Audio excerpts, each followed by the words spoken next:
One of the deadliest members of S.H.I.E.L.D., and with a barrage of killer haircuts to boot, Natasha Romanoff, aka Black Widow, is one of the most revered staples of the Marvel Comics lineup.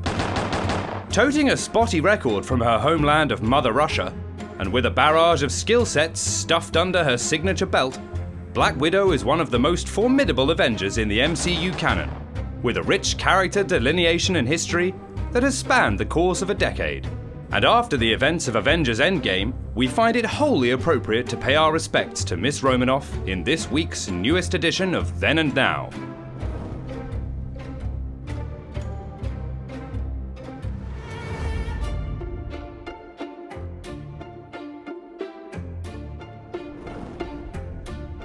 First appearing in Tales of Suspense number 52 in 1964, Black Widow, created by Stan Lee, Don Rico, and Don Heck, showed up in comic books, sans her signature red hair and wardrobe, as a Russian spy antagonist, working against our beloved hero, Iron Man.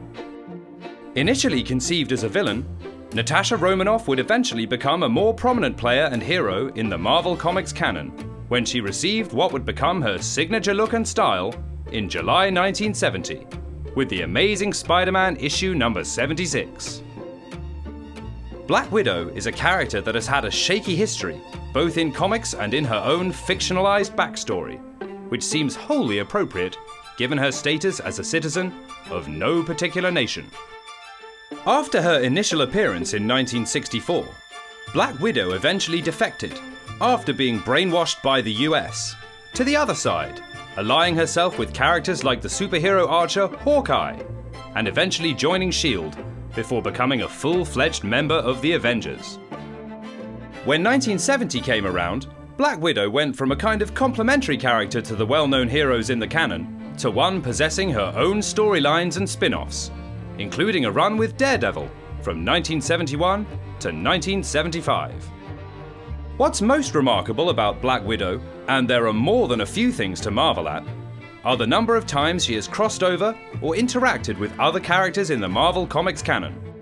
While every character in the lineup has crossed paths with another at some point, Black Widow's penchant for teaming up or squaring off with individuals like Iron Man, Spider-Man, and Daredevil have made her a prominent player in their storylines, not only adding to the action, but the dramatic elements as well. While it may have taken a while for Miss Romanoff to find her footing, appearing and disappearing from several different storylines and franchises, a sort of floater amongst our beloved lineup of heroes, she eventually came into her own in the 1980s and 90s, when she became a freelance member of S.H.I.E.L.D., eventually paving the way for her to become a permanent member of the Avengers.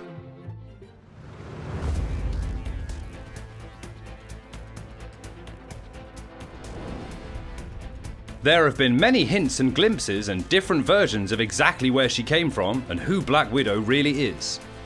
The mystery and mythos behind the character is one of her biggest draws, but what's consistent throughout her tale is the fact that she was raised as an orphan to become an assassin, one of the deadliest to ever walk the planet, and a formidable opponent to say the least.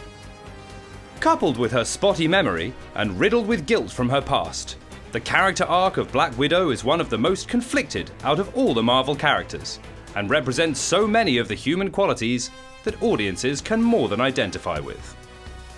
According to the canon of the comics, the character of Ivan Petrovich, who serves as a surrogate father to Natasha, raised her to become the assassin known as Black Widow. Petrovich brought Natasha up after finding her in the ruins of Stalingrad in 1942, orphaned after the devastating event that was the Battle of Stalingrad. In later versions of her origins, Black Widow is merely one of many young women brought into the Soviets' Department X Black Widow program by Petrovich, and trained in a place known as the Red Room, where they're groomed into becoming an elite squad of femme fatales. Department X even goes as far as brainwashing Natasha and the rest of the girls to believe that they're ballerinas, adding a unique twist to the character that beat the amnesia-stricken Jason Bourne to the punch by a good couple of years. Over time, and through many twists and turns in her narrative, Black Widow finds herself an ally of the United States, and slowly but surely secures her place as one of their most vital assets, toting a strong will and penchant for carrying out the dirty work that most people in S.H.I.E.L.D.'s employ might balk at. While the comic book version of Black Widow's history does involve the utilization of a serum to enhance her capabilities and skills, the MCU film version of the character, like most of the on-screen representations of our favourite heroes, relies on more real-world scenarios and reasoning for Black Widow's skill sets, while still giving her all the kick-ass gadgets and weapons that we know and love. However, being that Black Widow's on-screen incarnation, played with the beautiful and blood-pumping grace of Scarlett Johansson, still has some mystery behind her origins, we can only speculate where the character might go now that her own origin story is allegedly right around the corner. Making her first on-screen appearance in Iron Man 2, Black Widow first arrives as one of Tony Stark's newest additions to the Stark Enterprises family. Working under the name Natalie Rushman, fans were already well aware of Miss Rushman's true nature when she laid Happy Hogan out on the mat in one of the first scenes of the film. We then slowly learn of Miss Rushman's true identity through the plot of the film, and are treated to some of the finest butt-kicking featured on the silver screen as a result. It's then revealed towards the end of the film that Black Widow has been dispatched to evaluate Tony Stark and his eligibility for the Avengers initiative, setting the stage for the events of the Avengers. Following the events of Iron Man 2, we witness Black Widow travelling down a road of self-discovery and reflection, challenging who she is as a person, one that's continually trying to uncover and figure out if she's truly good or really, really bad. By the time the first Avengers film arrived, Black Widow had started to become a more fully fleshed out character. In this film, we came to learn of her bond with Hawkeye, a man who very much sported a past similar to her own, but with a secret family, and caught a glimpse through her interactions with Loki of who she is and where she came from. According to Loki, her Russian-forged ledger was dripping with red, and we learned that, out of all the Avengers, she's by far the one who possesses the most internal conflict. As the MCU film series progressed, Black Widow had a more prominent role in S.H.I.E.L.D.'s operations. Like her arc in the comics, Black Widow found herself teamed up or emotionally involved with multiple characters in the canon. From her partnership with Cap in Captain America: Winter Soldier, to her ongoing, on-again, off-again relationship with Bruce Banner that started in Avengers: Age of Ultron. What's notable about her relationship with the Incredible Hulk is that, just like the Hulk, she believes herself to be a monster and is always fighting to break free of that mold and become liberated from the elements of her character that have defined her for her entire life. By the time Endgame rolled around, the character of Black Widow had received a most appropriate and absolutely tear-jerking end to her journey. While attempting to retrieve the Infinity Stones and undo the decimation caused by Thanos, Black Widow sacrifices herself for possession of the Soul Stone and the greater good. It was a pivotal moment, not only for the film, but for the character's overall story as well. In the scene where she falls into the abyss and to her ultimate demise, Black Widow, fighting with Hawkeye over who would take the plunge for the Soul Stone, stated that she always knew the moment would one day arrive where she'd have to make the ultimate sacrifice for her sins. That, in order to thoroughly purge herself of her wrongdoings, she'd have to take a fall for the benefit of humanity. After her death, the moment left audiences on the edge of their seat and welling with sadness to see such a central character, a woman who went from assassin to one of the leaders of the Avengers, finally find the peace that she was always so desperately seeking. However, while her story may have seemingly come to an end in Avengers Endgame, you can't help but think that this isn't the last time we'll hear from Black Widow.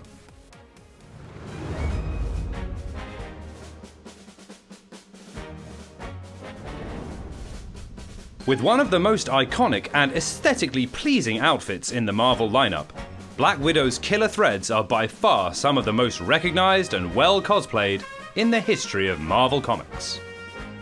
In her initial appearances, Black Widow fulfilled more of the typical femme fatale appearance with fur coats and dinner dresses, the wardrobe most associated with female assassins in the vein of James Bond. As the character progressed, she took on a more traditional superhero outfit, beginning with fishnet stockings, a mask, and a cape to match. By the time the 1970s issue of Amazing Spider-Man number 86 arrived, the classic look of Black Widow was established and has remained much the same today as it was then. With a black bodysuit made from a unique fabric to withstand extreme temperatures and small arms fire, the suit itself complements Black Widow's abilities and agility, not only making her aesthetically pleasing to look at, but also offering her functionality as well. The costume has seen several changes in its appearance throughout the years, with instances of a grey costume and spider suit, yet still maintained the core fundamentals of the classic outfit, down to her signature belt. In terms of weapons, Black Widow is an expert marksman that puts characters like Martin Riggs and John McClane to shame with her ability to almost always hit her target. Perhaps another reason why she's such good friends with Hawkeye. Along with her marksmanship skills, Black Widow totes an array of gadgets that'd make any superhero fan or spy aficionado cringe with envy.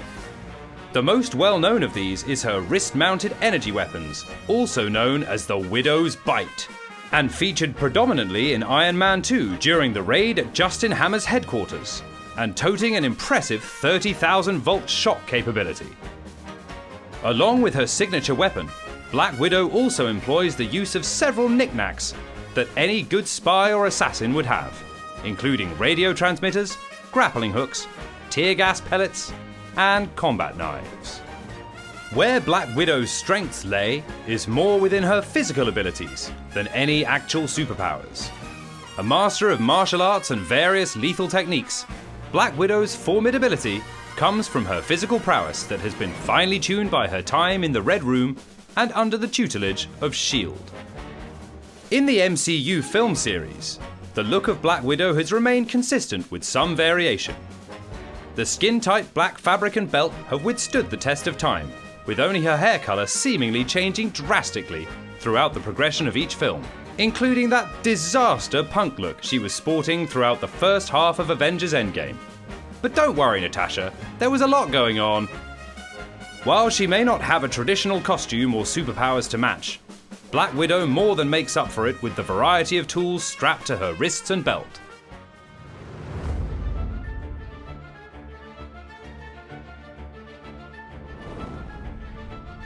Being that she has encountered and teamed up with multiple characters in the Marvel Comics lineup, it goes without saying that Black Widow has also had her fair share of encounters with the most notorious villains, with each one more formidable than the last, and testing the character to her absolute limits.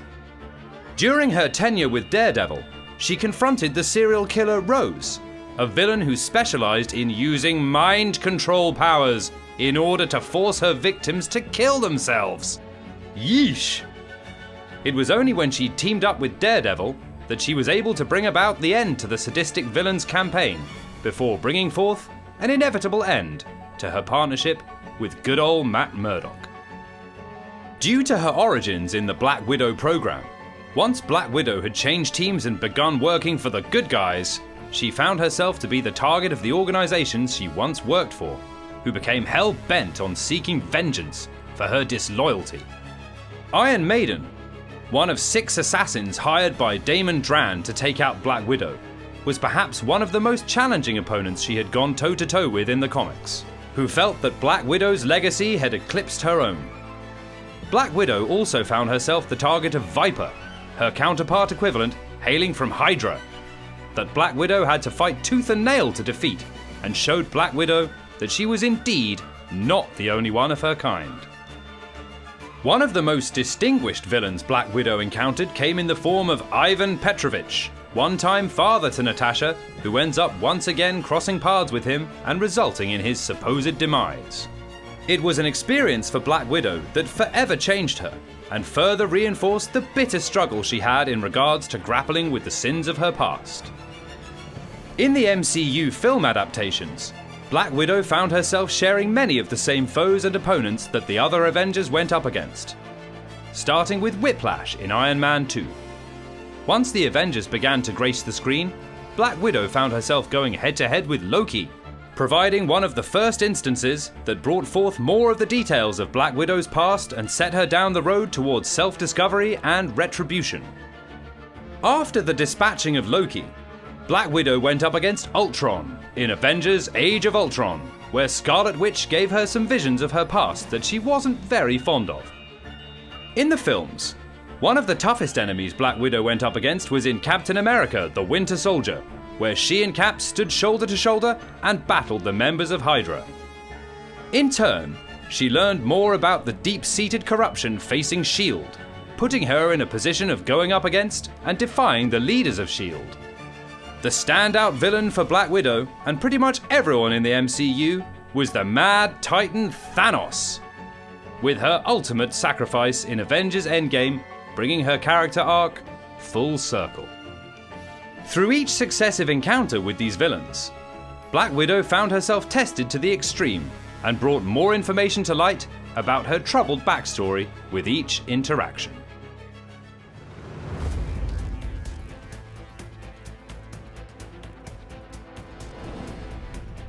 As many enemies as Black Widow may have, she surely isn't in short supply of friends and allies as well. While she has seen herself making and breaking many allegiances with dozens of personalities, there have been several constant critical players in her story that have remained some of the closest and most reliable allies that have never faded from her memory. In the comic books, Black Widow found herself a consistent partner to Captain America, an element that was embodied in Captain America: The Winter Soldier, as they went up against the organization Hydra. What's notable in the comics is Black Widow's relationship with Bucky Barnes, aka the Winter Soldier. According to the source material, Black Widow had a romantic relationship with Bucky during his tenure as Captain America. One that would ultimately end up ending, like so many of her relationships do. In the comics, Black Widow also saw herself allied with many characters including the likes of Crimson Dynamo, Daredevil, Dark Star, and in the MCU, Hawkeye and the Incredible Hulk, Bruce Banner.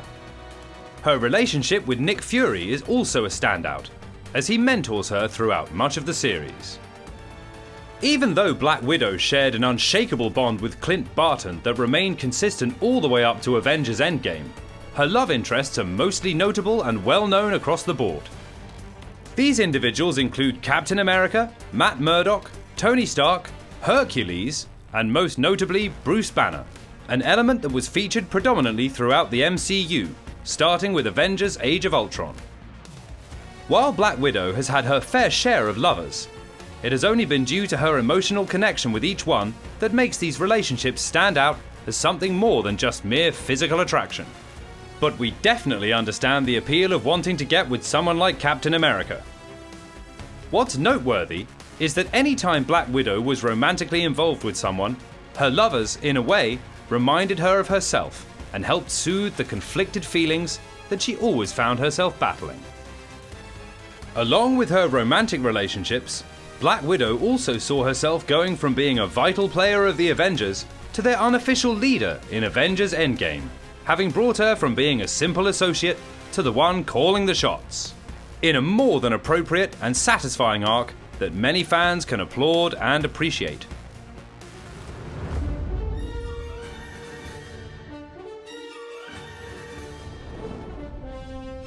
The impact of Black Widow cannot be overstated. For over 10 years, audiences have witnessed one of the most fascinating character arcs in MCU history, one that reflects the core fundamentals of the human struggle to do what's right and learn from the mistakes of our past. Through Black Widow's various interactions with every character in the MCU lineup, we came to learn more about the intricate and intimate details of her life. We were shown the price of what comes with immense skill and the toll that it can take on a person's heart and mind.